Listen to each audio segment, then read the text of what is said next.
네, 오늘도 하나님께서 교회를 향해 주시는 말씀을 함께 경청하겠습니다. 우리는 영성이라고 하는 이제 세 번째 테마로 함께 하나님의 말씀을 묵상하고 있습니다. 영성이란 게 무엇이냐? 그 의미와 개념에 대한 여러 이해들도 또 오해들도 있습니다. 왠지 눈에 보이지 않는 영적인 세계를 마치 눈앞에서 훤히 보고 또 들리지 않는 소리를 귀로 듣는 것 같은 이제 현대 첨단 과학의 시대에 이제 영적인 세계에만 집착하는 것으로서 이제 영성을 이해하기도 합니다. 적어도 방언 정도는 해야 영성에 대해 말을 꺼낼 지분이 있을 것처럼 여겨지기도 하고요. 그러나 사실 영성이라는 것은 훨씬 더 넓고 포괄적인 개념입니다. 사람과 사람 사이에는 관계라는 것이 있습니다. 그리고 그 관계라는 것이 그냥 단순히 관계가 있다 없다 이제 0과 1로 이렇게 이야기할 수 있는 것이 아니라 이 관계는 움직이고 이제 변화하는 것입니다. 예를 들어서 관계가 가까워지기도 하면서 멀어지기도 하고요. 그렇죠? 또 발전하기도 하면서 식어가기도 하고요. 이런 식으로 우리가 관계에 대해서 표현할 수 있는데 그중에서 우리는 이제 성숙이라고 하는 개념을 사용해서 사람과 사람 사이의 관계가 성숙을 향해 가는 것을 공동체라고 했었고요. 이제 마찬가지로 하나님과 우리 사이의 관계도 점점 성숙해 갈 수 있겠죠. 이제 우리가 주일에 예배를 했을 때는 가까워졌다가 일상으로 돌아가면 멀어졌다가 하는 이제 이런 작은 단위의 움직임들이 있긴 하겠지만 지난 주일에 비해서 이번 주일 그리고 지난달에 비해서 이번 달 그리고 작년에 비해서 올해 하나님과의 관계가 그냥 그 똑같은 자리로 돌아오는 것을 목표로 삼는 것을 넘어서 아주 작은 보폭으로나마 하나님과의 좀 더 성숙한 관계를 향해 나아가는 것을 우리는 영성의 의미로 이해할 수 있습니다. 그러니까 우리가 말하는 영성이란 하나님과의 성숙한 관계를 추구해 가는 것을 말합니다. 어느 정도 되어야 성숙한 경지냐 묻는 것은 사실 큰 의미가 없습니다. 우리는 각자 하나님과의 관계에 있어서 서로 다른 거리와 서로 다른 깊이에 위치해 있기 때문입니다. 그 각자에서 우리는 각자의 속도와 보폭으로 하나님과의 관계에 대한 어제의 나의 성숙도보다 오늘의 나의 성숙도를 높여 나아가고 깊어지게 하는 것이 우리가 추구해야 할 영성입니다. 그런 점에서 성숙이란 객관적 달성이 아니라 주관적 지향으로만 추구될 수 있습니다.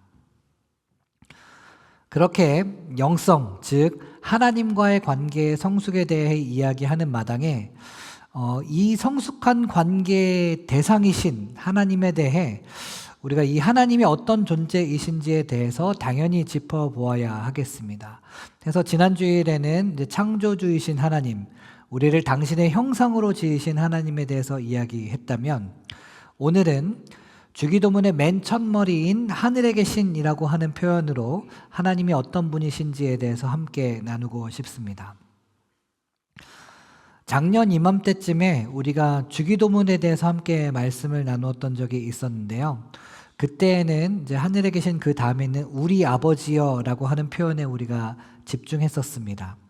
그리고 오늘은 이제 작년에는 여기에 집중하느라 못다한 이 하늘에 계신이라고 하는 표현에 집중하려고 하는데요. 작년에도 말씀드렸지만 주기도문은 예수님이 기도에 대해서 직접 가르쳐 주시는 장면이라 이런 표현 하나하나가 그냥 쓰잘데기 없이 그냥 하고 넘어가는 것이 아니라 대단히 중요한 의미와 무게를 가지고 있습니다.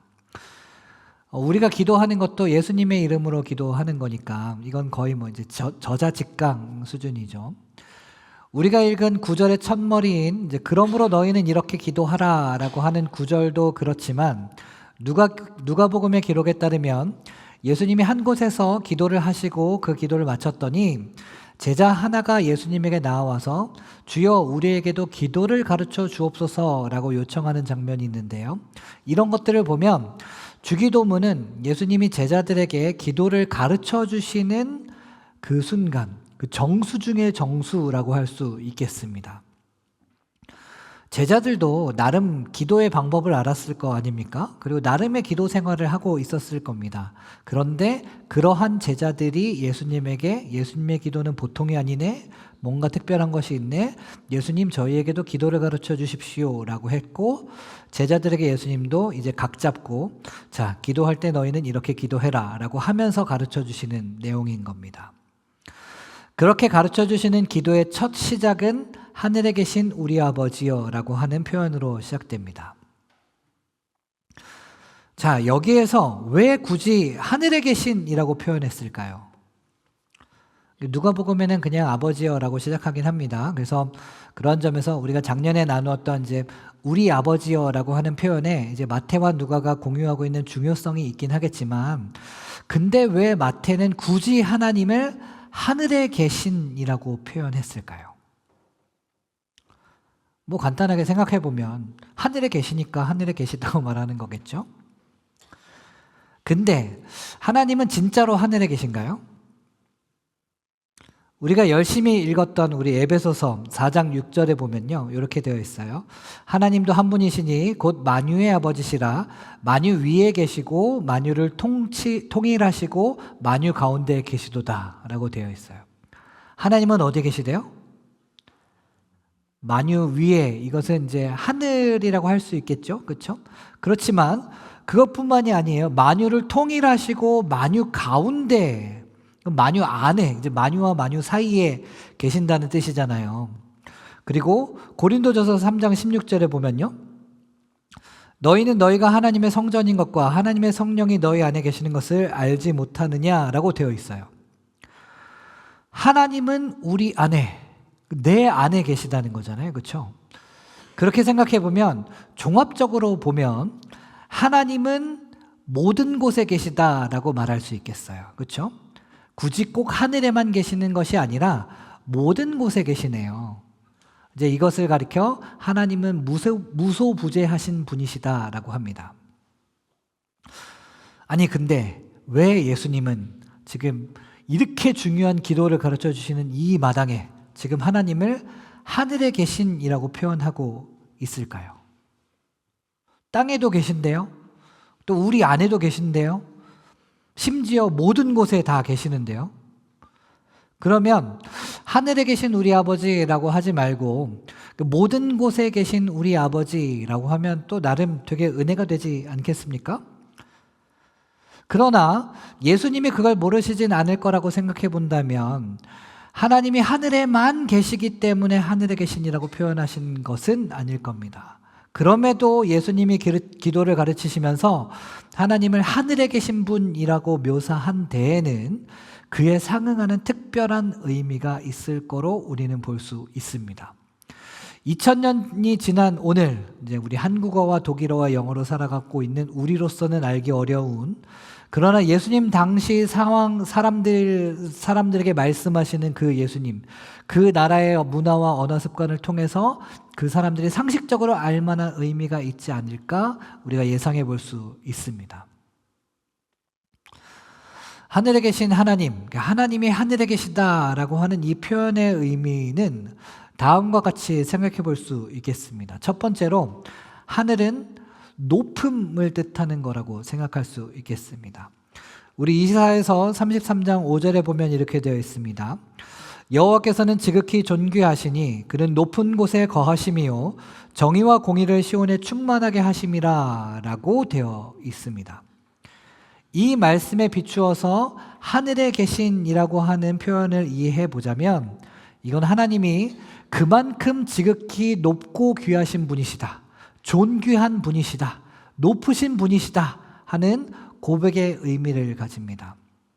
우리보다 한두 단계 더 높고 몇 단계 더 높으신 분이 아니라 우리와는 질적으로 전혀 다른 존재다. 그러므로 이를 일컬어서 하늘에 계신 분이시다라고 표현한다는 얘기입니다. 하늘을 올려다보면 어떤 때에는 파란 하늘과 하얀 구름이 잡힐 듯해 보일 때도 있습니다. 최근에 갑자기 이제 날씨가 좀 그래서 그런데 파란 하늘과 하얀 구름, 잡힐 듯해 보이는 그런 때가 있습니다. 그러나 꼭 선을 뻗어보아야 알지요. 그렇죠? 절대 잡히지 않습니다. 손가락으로 하늘을 가리킬 수는 있어도 하늘은 결코 우리의 손에 잡히지 않습니다. 하나님이 하늘에 계시다라고 하는 고백은 바로 이런 의미입니다. 태어나서 한 번도 코끼리를 본 적이 없는 장님이 코끼리를 만나서 손으로 코끼리를 만져본다 해도 코끼리가 실제로 어떻게 생겼는지 제대로 알기 어려운 것과 같습니다. 코끼리의 코를 만지는 장님은 코끼리가 길쭉하고 유연한 동물이다라고 생각할 수 있고, 코끼리의 상아를 만지는 장님은 코끼리를 딱딱하고 날카롭다라고 생각할 수 있고요. 또 코끼리의 꼬리를 만지는 장님은 또 코끼리를 그렇게 생각할 수 있습니다. 즉 인간인 우리로서는 하나님께서 우리에게 계시하신 바 성경과 예수 그리스도를 통해서 하나님을 알 수 있기는 하지만, 하나님은 너무나도 높으신 분이시라 우리는 항상 하나님의 한 부분만을 볼 수 있을 뿐이고, 따라서 우리는 하나님의 모든 면모를 다 알 수 없습니다. 그저 한 줌뿐인 우리의 경험 안에서만, 또 그 경험 안에서도 극히 일부만 우리의 머릿속으로 집어넣을 수 있을 뿐이지, 그 한 줌뿐인 지식과 경험을 가지고 하나님을 제한하고 호도해서는 안 된다. 하나님을 우리의 지식과 경험으로 제한시키려 해서는 안 된다. 그분은 하늘에 계신 분이시기 때문이다. 지금 너희가 기도하는 대상이 바로 그런 분이시다 하는 것이 예수님께서 제자들에게 기도를 가르치시는 첫 번째 메시지라 할 수 있겠습니다. 둘째로 하늘은 다스림을 의미합니다. 하늘은 땅의 위에 있는 것이니까요, 무언가의 위에 있음, 즉 권위를 상징하는 표현으로 자주 사용됩니다. 그리고 그 권위가 어떤 권위냐면 성경에서는 주로 다스리는 권위로 등장합니다. 우리 시편 103편 19절에 보면 이렇게 되어 있습니다. 여호와께서 그의 보좌를 하늘에 세우시고 그의 왕권으로 만유를 다스리시도다 라고 되어 있어요. 하늘의 보좌를, 그의 보좌를 하늘에 세우시고, 이건 지리적인 위치가 아닌 겁니다. 하늘 보좌라고 하는 표현은 왕의 다스림과 밀접하게 연결되어 있는 것입니다. 또 마가, 누가, 요한복음에 나오는 이제 하나님 나라라고 하는 표현을 마태복음에서는 천국, 그러니까 하늘나라라고 표현하는데요. 바로 이때의 하늘이 하나님 나라의 통치와 밀접하게 연결되어 있는 의미입니다. 그렇다면 하나님은 하늘에 계신 분이시다라고 하는 이 고백은 하나님께서 다스리신다, 하나님께서 우리와 이 세계와 만물들을 다스리고 계신다라고 하는 고백으로 읽을 수 있습니다. 어느 다른 존재가 아닌 하나님께서 우리의 자신과 이 세계를 다스리실 때야 비로소 진정한 하나님의 나라가 실현되는 것입니다. 하나님 나라가 어떤 나라일까요? 선지자를 통하여서 고백된 바, 이리가 어린 양과 함께 살고 표범이 어린 염소와 함께 눕고 젖 먹는 아이가 독사의 구멍에서 장난하고 젖된 아이가 독사의 굴에 손을 넣는데도 전혀 해됨도 없고 상함도 없고 물이 바다를 덮음같이 여호와를 아는 지식이 세상에 충만한 상태를 말하는 것입니다. 또 포로된 자에게 자유가 주어지고 눈먼 자가 다시 보게 되고 눌린 자가 자유롭게 되고 주의 은혜의 해가 선언되는 상태를 말합니다. 하나님이 다스리실 때 우리는 이러한 하나님 나라를 현세에서는 부분적이고 잠정적으로 맛보게 될 것이며 내세에서는 영원히 상속받게 될 것이다 라고 하는 것입니다. 예수님께서 제자들에게 기도를 가르치실 때 하나님을 하늘에 계시다라고 묘사하신 것은 바로 이런 이유 때문이었습니다. 너희가 기도하려느냐? 그렇다면 너희는 하나님의 다스리심을 인정하고 신뢰하고 소망하면서 기도해라. 힘과 권력과 재물과 소욕의 다스림에 지배받으면서 기도하지 말고 하나님의 다스리심을 인정하고 하나님의 다스리심을 기대하면서 소망하면서 기도해라. 그리하여 가르치신 고백이 바로 이렇습니다. 하늘에 계신 우리 아버지요. 하늘에 계시다 함은 다스리시는 분이시다라고 하는 의미입니다. 마지막 셋째로 하늘은 이 땅에서 사는 우리들의 관점에서 보면 부재를 의미합니다. 하나님께서 제자들에게 기도를 가르치신 공간은 결코 하늘이 아니었습니다. 그곳은 철저하게 땅이었습니다. 하나님의 나라, 하나님의 다스림이 실현되었던 그런 곳이 아니라 여전히 죄와 육신의 소욕에 몸부림치는 땅이었습니다. 하나님의 이름으로 버젓이 불법을 성행했고 또 율법주의에 갇혀서 하나님을 말하지만 하나님을 전혀 모르는 이들로 가득했던 철저한 땅이었습니다. 그러한 곳에서 예수님은 하나님이 하늘에 계시다라고 기도하라고 가르치십니다. 여기 이 땅이 아닌 저 하늘에 계시다. 여기가 아니라 저기에 계시다. 그 말은 물론 하나님의 무소부재함의 성품에도 불구하고 여기엔 하나님이 계시지 않는다라고 하는 뜻으로 읽혀질 만한 것이었습니다.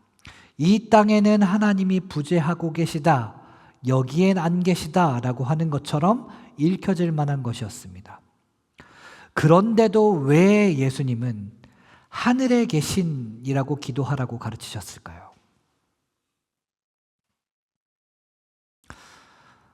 이런 예화가 있습니다. 되게 오래전에 제가 이제 청년 때 설교 시간에 들은 건데 실화인지 아닌지는 잘 모르겠습니다. 어떤 교회에서 야외 체육대회를 준비했더랍니다. 날짜를 잡아놓고 필요한 것들을 준비하고 있었는데 일기예보를 확인해 보니까 체육대회 날 비가 온다는 예보입니다. 그래서 주일 예배, 수요 예배, 금요철화, 새벽 예배, 한국교회에서는 예배가 많잖아요. 그래서 이제 할 것 없이 모두 다 이제 체육대회 날씨를 놓고 온 성도들이 합심하여서 아주 뜨겁게 기도했습니다. 그리고 체육대회 직전 주일에 담임 목사님이 이렇게 말씀하셨답니다. 하나님께서 제게 말씀하시기를 이번 체육대회 때에는 맑은 날씨를 주신다고 하셨습니다. 하나님의 말씀을 신뢰하시고 우산 준비하지 않고 나오시기를 바랍니다. 이제 그러나 여전히 일기예보는 그날 많은 비가 내릴 것이라고 알려주고 있었습니다. 체육대회 전날까지도 일기예보는 바뀌지 않았습니다.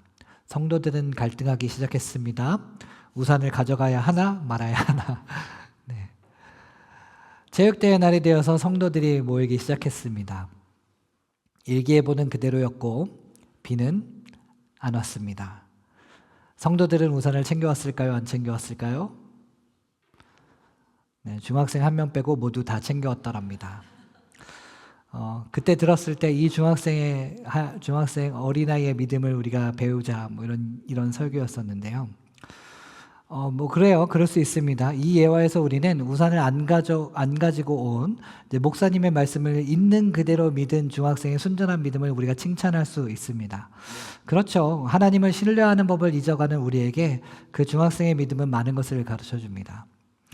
그런데 저는 우산을 가져온 대부분의 성도들의 믿음에 대해서도 배울 것이 있다고 봅니다.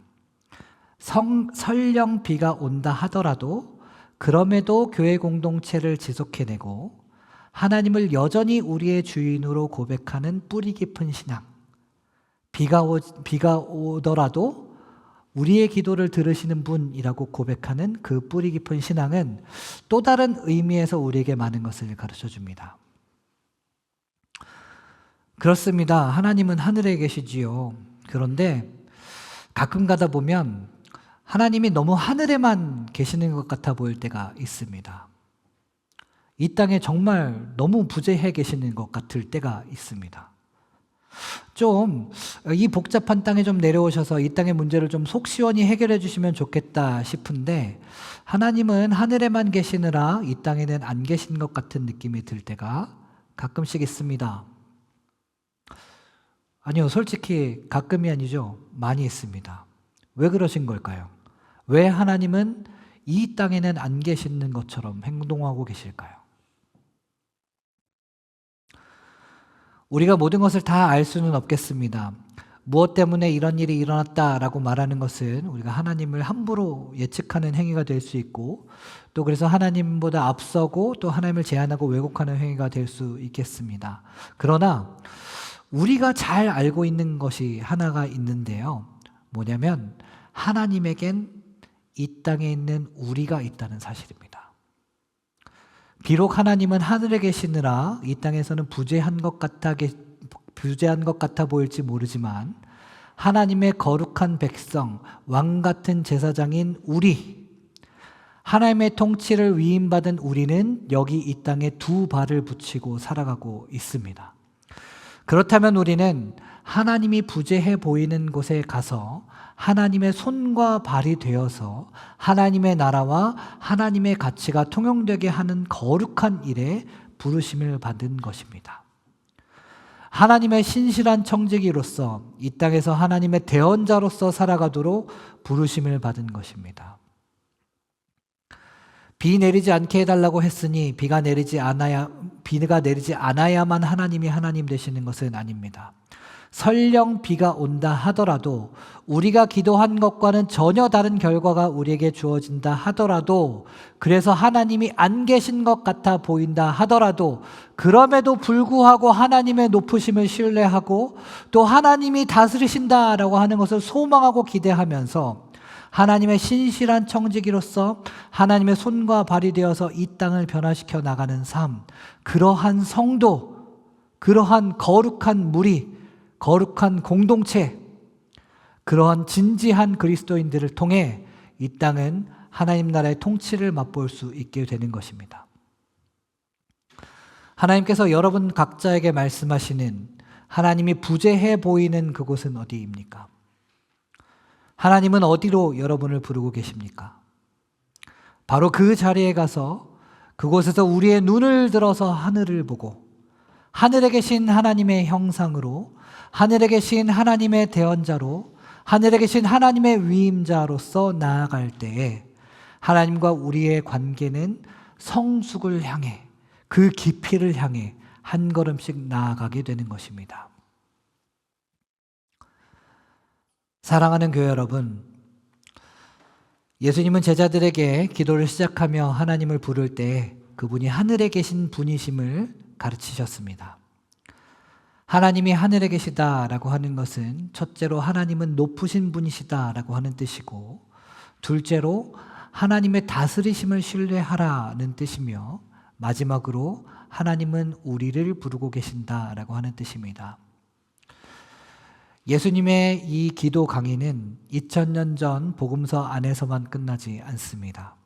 바로 오늘 이곳에서도 하나님은 성령을 통하여서 오늘 우리에게도 여전히 기도를 가르쳐주고 계십니다. 사랑하는 여러분, 하나님은 하늘과 같이 높으신 분이십니다. 여러분의 생각과 뜻과 여러분의 모든 계획과 모든 지식보다 승하신 분이십니다. 그 높으심을 신뢰하며 나아가셔야 합니다. 사랑하는 여러분, 하나님은 다스리시는 분이십니다. 돈이나 생활이나 또 상황이나 힘이나 그런 지식들이 우리를 다스리는 것 같아 보여도 진정으로 우리를 다스리시는 분은 하늘에 계신 하나님 한 분이십니다. 그 다스리심을 신뢰하면서 나아가셔야 합니다. 사랑하는 여러분, 하늘에 계신 하나님은 이 땅에서는 부재해 보일지 모르나 부재하지 않으십니다. 바로 여러분을 부르고 계시기 때문입니다. 하나님이 안 계신 것 같아 보이는 순간에도 하나님은 여전히 일하고 계십니다. 하나님의 형상으로 나오는 거룩한 무리들, 하나님의 대언자로서 위임을 명받은 자로서 나오는 거룩한 무리들을 통해 하나님은 당신의 백성을 돌보시고 당신의 나라를 세우십니다. 여러분은 하늘에 계신 분을 바라보고 계십니까? 우리는 하늘에 계신 분을 바라보고 있습니까? 우리 함께 찬양하겠습니다.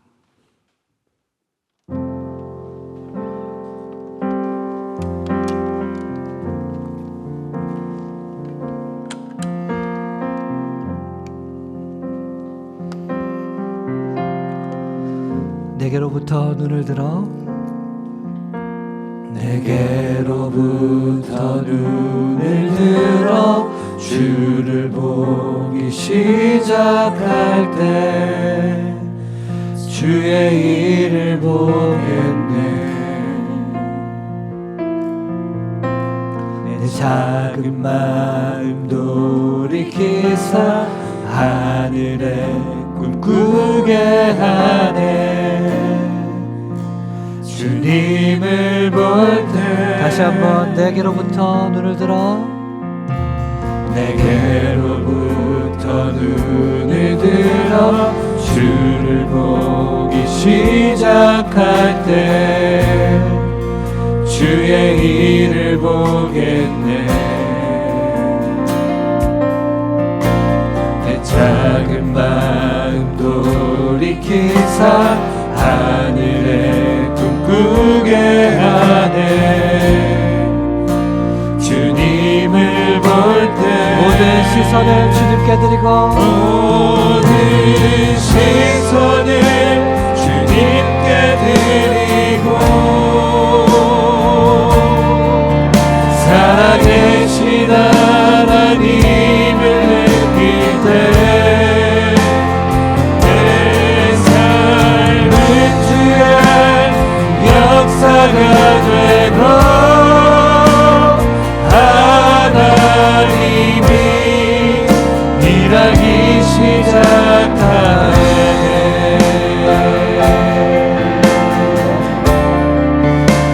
네, 다시 한번 고백합시다. 성령이 나를 변화시켜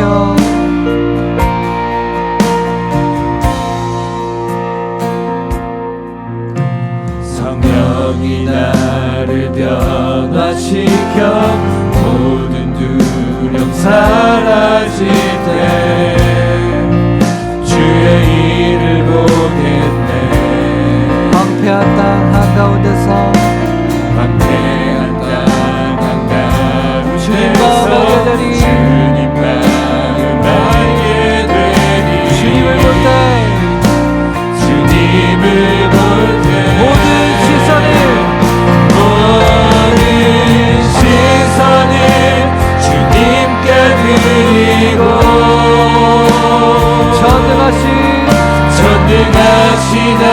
하나님을 느낄 때 세상은 주의 나라가 되고 하나님이 일하기 시작한 모든 시선을 주님께 드리고 살아계신 하나님을 느낄 때 살아계신 하나님을 느낄 때 내 삶은 주의 역사가 되고 하나님이 일하기 시작한 모든 시선을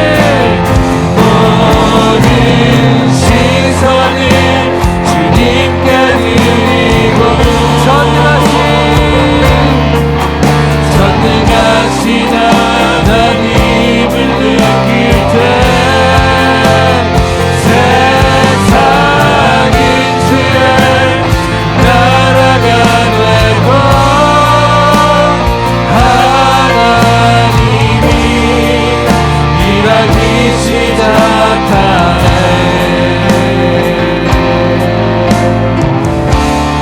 우리가 하나님을 볼 때 주님의 영광을 보게 될 줄로 믿습니다. 우리 함께 찬양했으면 좋겠습니다. 주님의 영광 주님의 영광 임하네. 주 볼 때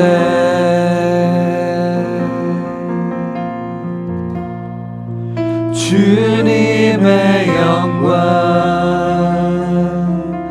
임하네.